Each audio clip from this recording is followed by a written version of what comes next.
Good morning students. Senstar public उच्च माध्यमिक विद्यालय बड़ाव की ऑनलाइन क्लास में आपका एक बार फिर स्वागत है।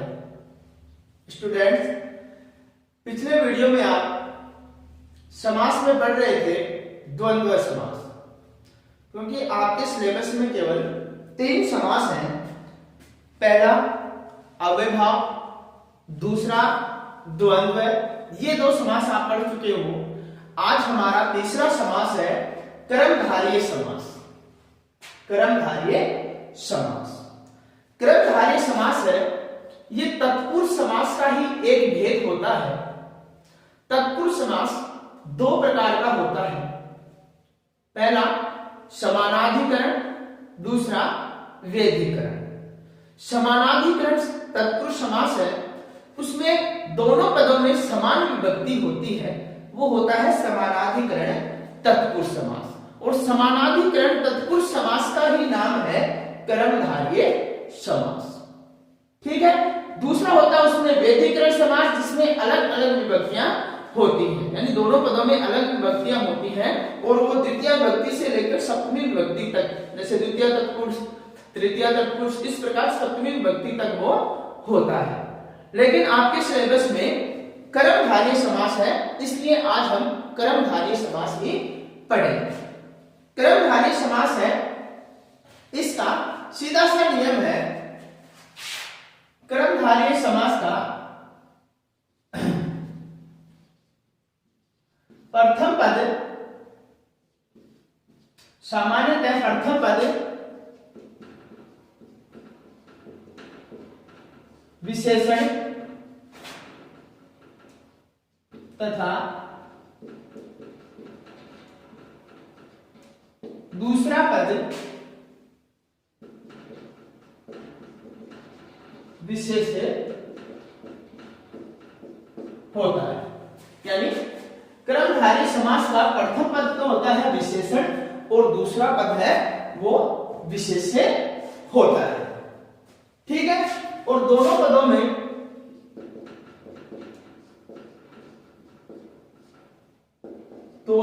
में सामान्यतः दोनों पदों में समान विभक्ति लगभग प्रथमा ही होती है। यानी प्रथम पद और उत्तर पद, पहला पद और दूसरा पद दोनों है, दोनों में समान विभक्ति होती है, लगभग प्रथमा ही होती है। इस समास का प्रथम पद विशेषण और दूसरा पद विशेष्य होता है और समस्त पद है लगभग नपुंसकलिंग। समस्त पद प्राय नपुंसकलिंग एक वचन होता है, एक वचन होता है। ये इसका सीधा सा नियम है। ठीक है। यानी इसका प्रथम पद विशेषण होता है, दूसरा पद है वो विशेष्य होता है और दोनों पदों में समान विभक्ति लगभग प्रथमा विभक्ति होती है और समस्त पद है वो प्राय नपुंसकलिंग एक वचन में होता है। जैसे देखो शब्द है नील कमला, नील कमला, तो पहला पद विशेषण और दूसरा होता है विशेष्य, तो ये होगा नीलम कमलम इति। ये पहला कर्मधारय समास है, इसके भी 4 भेद होते हैं। पहला है विशेषण विशेष्य, विशेषण विशेष्य कर्मधारय समास। विशेषण विशेष्य कर्मधारय समास में नील कमलम, नीलम कमलम इति। जैसे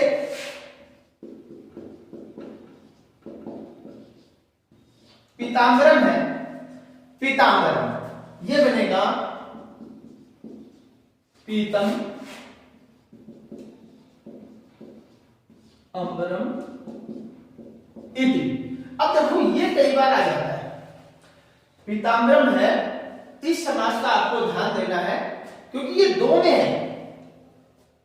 अगर इसके विसर्ग लगा दे पीताम्बर है तो ये चला जाएगा बहुब्रीहि में, जिसका अन्य पद प्रधान होता है। तो इसका अर्थ हो जाएगा पीतम अंबरम यस्य है। अंबर यानी कपड़ा होता है, पीतम यानी पीला होता है। अब यहां तो इसका अर्थ है पीला कपड़ा, ठीक है, कपड़ा है, उसकी विशेषता क्या है कि पीतम यानी पीला है। तो जो विशेषता बताए वो तो होता है विशेषण, ठीक है, और जिसकी विशेषता बताएं वो होता है विशेष्य। तो अंबर यानी कपड़े की विशेषता है, कैसा है, पीला है, ठीक है। तो ये तो हो गया इसमें विशेषण, ये है विशेष्य। जैसे इसमें नीलम कमलम है, तो कमल है वो कैसा है, नीला है, तो ये तो है विशेषण, ठीक है। और जिसकी विशेषता बताए, किसकी विशेषता, कमल की, तो कमलम है, ये हो गया विशेष्य, ठीक है। अगर इसी के विसर्ग आ जाता पीताम्बर है तो पीतम अंबरम यस्य है, पीले कपड़े वाला है ऐसा वह, तो भगवान विष्णु हो जाता। तो इसमें ये कई बार आ जाता है, जिसमें मानो सिलेबस में दोनों हो, बगरी भी हो और जिसके क्रमधारय भी हो, तो उसमें दिक्कत हो जाती है। लेकिन आपके तो क्रमधारय समास है तो ये आएगा पीताम्बरम, तो पीतम अंबरम इति। जैसे नीलोद पलम शब्द, नीलोत्पलम, नीलम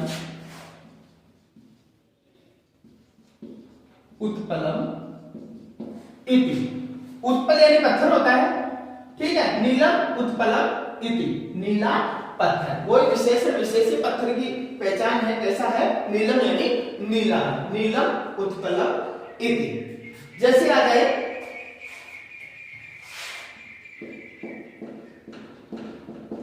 रक्त कमलम है, तो भी वही बात है, नील कमलम की तरह रक्त है कमलम इति। रक्त यानी लाल होता है, लाल कमल है ऐसा। जैसे आ जाए वीर पुरुष है, तो वीर है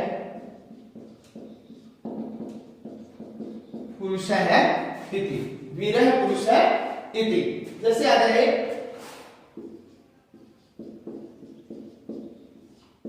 महाराजा है, तो महान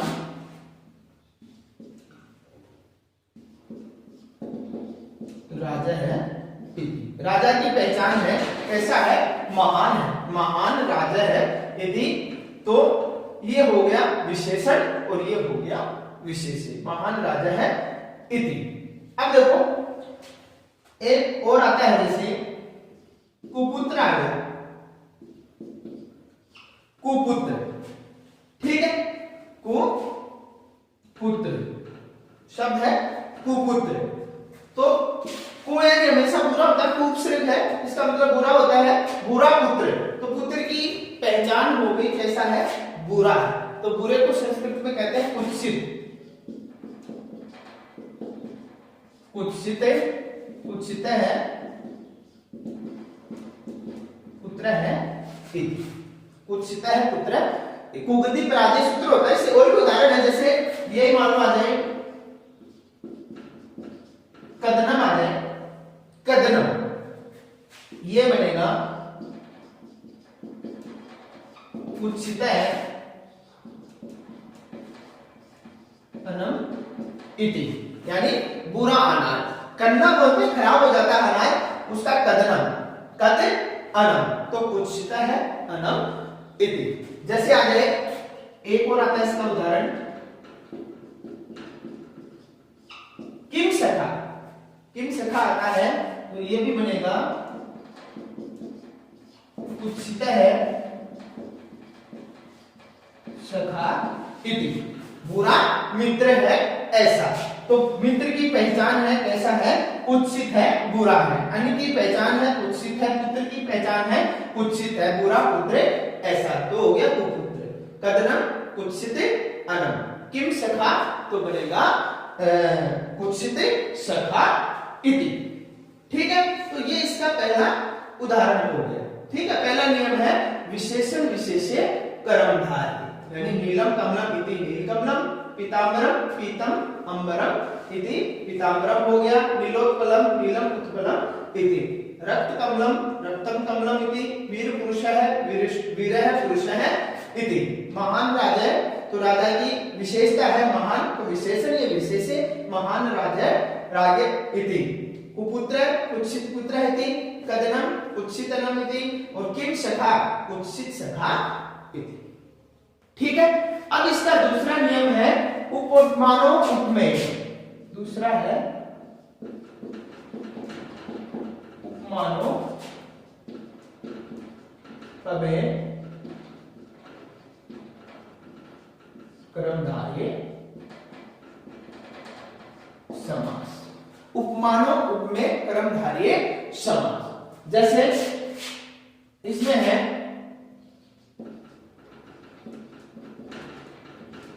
घनश्याम, पहला उपमान दूसरा उपमेय, घन श्याम, तो घन इव श्याम है, बादल के समान श्याम है ऐसा, तो इव एव चासो ये शब्द आते हैं दो में तुलना करना। ठीक है, तो घन श्याम है, घन इव श्याम है इति घन श्याम। जैसे आ जाए चंद्रमुखम, चंद्रमुखम,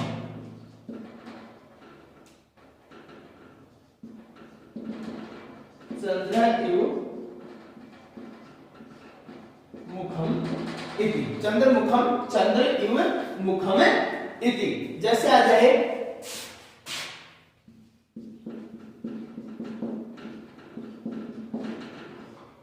शैलोनत, शैलोनत यानी शैल के समान, शैल होता है पहाड़ के समान, उन्नत यानी ऊंचा, ये बनेगा शैल इव उन्नत है इति। जैसे आ जाए वज्र कठोरम, तो ये बनेगा वज्र इव कठोरम इति। तो इस प्रकार ये उपमानो उपमेय कर्मधारय है, जिसमें घन श्याम है, घन इव श्याम है इति, घन के समान बादल के समान श्याम है ऐसा। चंद्रमुखम चंद्र इव मुखम इति, चंद्रमा के समान है मुख ऐसा। ये भी दूसरे समास में, बहुरी समास में भी आता है, वहां पर आता है चंद्रमुखी, यानी चंद्रमा के समान मुख वाली है ऐसी वह। तो चंद्र इव मुख है, मुखम यस्या सह, उसमें यहाँ ऐसा आएगा इसका विग्रह, चंद्र इव मुखम यस्या सह, यानी चंद्रमा के समान मुख वाली है ऐसी वह। तो ये अन्य पद प्रधान हो जाएगा तो चला जाएगा बहुरी में, लेकिन चंद्र मुखम आए तो सिर्फ मुख की पहचान है इसमें, मुख कैसा है चंद्रमा के समान है। तो इसमें उपमान और उपमेय है, तो इसमें कौन सी ये आएगा, कौन सा कर्मधारय समास का भी भेद है, उपमान उपमेय कर्मधारय समास। ठीक है, शैलोन्नत शैल इव उन्नत इति वज्र कठोरम वज्र इव कठोरम इति। अब एक और आता है, इसका तीसरा भेद है उपमानोत्तर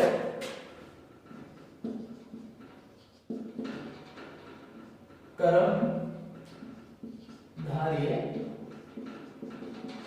समास। एक होता है उपमानोत्तर कर्मधारय समास, जैसे पुरुष व्याघ्र आ गया, पुरुष व्याघ्र, उपमानोत्तर कर्मधारय समास का वो है पुरुष व्याघ्र है, तो ये बनेगा पुरुष है व्याघ्र है इव, पुरुष व्याघ्र का बनेगा पुरुष है व्याघ्र इव, पुरुष है वो बाद के समान है, तो पुरुष है व्याघ्र इव। जैसे आता है पुरुष सिंह, पुरुष सिंह, तो इसमें आएगा पुरुष है सिंह इव। पुरुष है वो सिंह के समान है। पुरुष है वो सिंह के समान है। जैसे आ जाए मुख कमलम।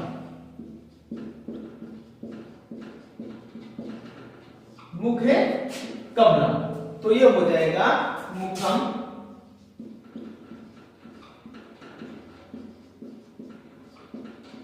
कमलम इव।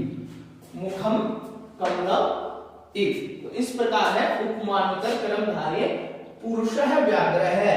पुरुषः व्याघ्र है इव। पुरुष है वो व्याघ्र के समान है, शेर के समान है। पुरुष सिंह है, पुरुषः सिंह इव। और मुख कमलम मुखम कमलम इव। तो इस प्रकार ये इसके 3 भेद हो गए। एक चौथा और इसका भेद है, वह है अवधारणा। चौथा भेद है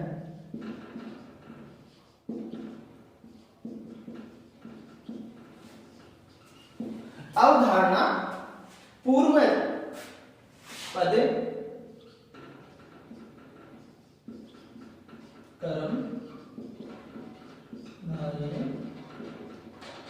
समास। अवधारणा पूर्व पद कर्मधारय समास। इसमें आता है जैसे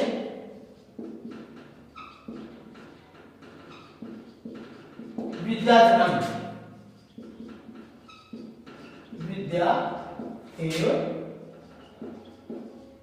विद्या एवं धन। विद्याधनम का बनेगा विद्या एवं धनम, ये होगा विद्या धन। जैसे गुरुदेव, गुरुदेव,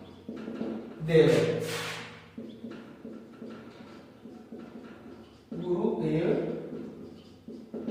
देव, गुरुदेव देव। गुरु ही देव है, विद्या ही धन है। तो ये अवधारणा पूर्व पद कर्मधारय है, यानी विद्या ही क्या है, धन है।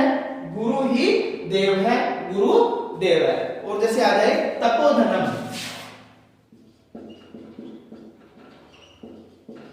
तपोधनम तप है एवं धन। तप है एवं धनम, यानी तप ही धन है। तो इस प्रकार ये आपका कर्मधारय समास है, वो 4 प्रकार का होता है। ठीक है, जैसे शुरू में एक बार फिर से देखो, आपका ये तीसरा समास है, कर्मधारय समास है। कर्मधारय समास के बारे में मैंने आपको बता दिया कि ये तत्पुरुष समास का ही एक भेद होता है। तत्पुरुष समास के 2 भेद होते हैं, समानाधिकरण और वेदीकरण। ठीक है, वेदीकरण तत्पुरुष समास में अलग अलग विभक्ति, दोनों पदों में असमान विभक्ति आए तो वो वेदीकरण तत्पुरुष समास होता है। और वो द्वितीय तत्पुरुष से लेकर सप्तमी तत्पुरुष तक, ठीक है, 6 प्रकार का वो होता है। ठीक है, दूसरा उसका भेद है समानाधिकरण तत्पुरुष, जिसमें दोनों पदों में समान विभक्ति होती है और उसी का नाम है कर्मधारय समास। ठीक है, और सामान्यतः प्रथम पद विशेषण होता है और इसका दूसरा पद है वो विशेष्य होता है। ठीक है, सामान्य इसमें पहला पद विशेषण और दूसरा पद विशेष्य होता है। दोनों पदों में समान विभक्ति लगभग प्रथमा विभक्ति होती है और समस्त पद है वो लगभग नपुंसकलिंग एकवचन में होता है। ठीक है, फिर ये 4 प्रकार का होता है। इसमें सबसे पहला विशेषण विशेष्य कर्मधारय, फिर उपमानोपमेय कर्मधारय, फिर उपमानोत्तर कर्मधारय और लास्ट का है अवधारणा पूर्व पद कर्मधारय, जिसके आपके सामने उदाहरण है। जिसमें पहला आपको कराया नीलकमलम नीलम कमलम इति, पीतांबरम पीतम अंबरम इति, नीलोत्पलम नीलम उत्पलम इति, रक्तकमलम रक्तम कमलम इति, वीर पुरुष वीरः पुरुषः इति। फिर है महाराजा महान राजा इति, कुपुत्र है कुत्सित पुत्र इति, कदनम कुत्सित अनम इति, किम सखा कुत्सित सखा इति। तो इस प्रकार यानी पहला पद विशेषण है और दूसरा पद विशेष्य है, यानी विशेषण और विशेष्य में क्या फर्क है, यानी विशेषण तो विशेषता बताता है और विशेष्य है जिसकी विशेषता बताई जाए उसे कहते हैं विशेष्य। जैसे कोई भी ले लो, नीलम उत्पलम है तो उत्पल यानी पत्थर होता है, नीलम यानी नीला होता है, तो ये नीला है वो विशेषता बता रहा है, ठीक है। जो विशेषता बताए वो तो हो गया विशेषण और जिसकी विशेषता बताए वो होता है विशेष्य। उत्पल यानी पत्थर होता है, पत्थर की विशेषता है कि वो नीला है, ठीक है। तो ये विशेषण हो गया और ये विशेष्य हो गया, ठीक है। उसके बाद में दूसरा है उपमानोपमेय क्रमधारी, उपमान और उपमेय, ठीक है। तो वो क्रमधारी है घनश्याम है, घन इव श्याम, घन के समान श्याम, तो एक इसमें उपमान और दूसरा उपमेय होता है। चंद्रमुखम चंद्र इव मुखम इति, चंद्रमा के समान मुख है ऐसा। फिर है शैलोन्नत है, शैल इव उन्नत है इति, शैल के समान पहाड़ के समान उन्नत है या ऊंचा है ऐसा। वज्र कठोरम वज्र इव कठोरम इति, वज्र के समान कठोर है ऐसा। तो एक इसमें एक दूसरे की विशेषता बताई जा रही है, ठीक है, कि उसके समान है, बादल के समान है, काला है, चंद्रमा के समान इसका मुख है, शैल के समान उन्नत है अर्थात पहाड़ के समान उन्नत है, वज्र इव कठोरम वज्र के समान कठोर है। तो एक इसमें उपमान है और दूसरा उपमेय है, ठीक है। फिर इसका लास्ट का है तीसरा है उपमानोत्तर क्रमधार्य, इसमें पुरुष व्याघ्र है, पुरुष है व्याघ्र इव, पुरुष है वो व्याघ्र के समान है, पुरुष सिंह है, पुरुष सिंह इव, और मुख कमलम मुखम कमलम इव।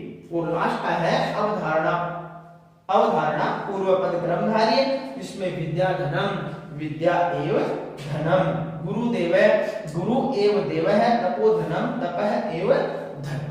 तो इस प्रकार ये छोटा सा आपका समास था कर्मधारय समास। इसी के साथ आपके सिलेबस में 3 समास है, वो तीनों समास आपने पढ़ लिए हैं, ठीक है। तो इन्हीं में से आपका आएगा, तो इसमें या तो समास किया हुआ आएगा या समास विग्रह आएगा।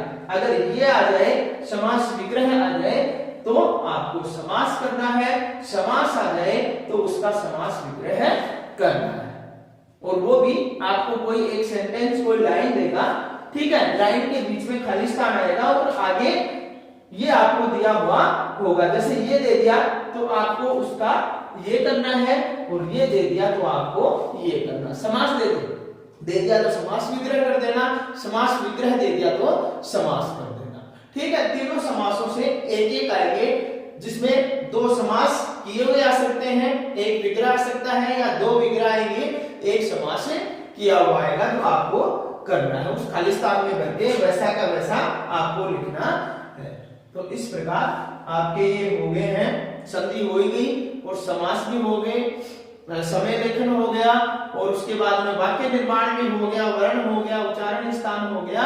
अब नए वीडियो में मिलेंगे कोई नए टॉपिक के साथ, तब तक आप इसे लर्न भी करना और अपनी नोटबुक में भी कर लेना। धन्यवाद।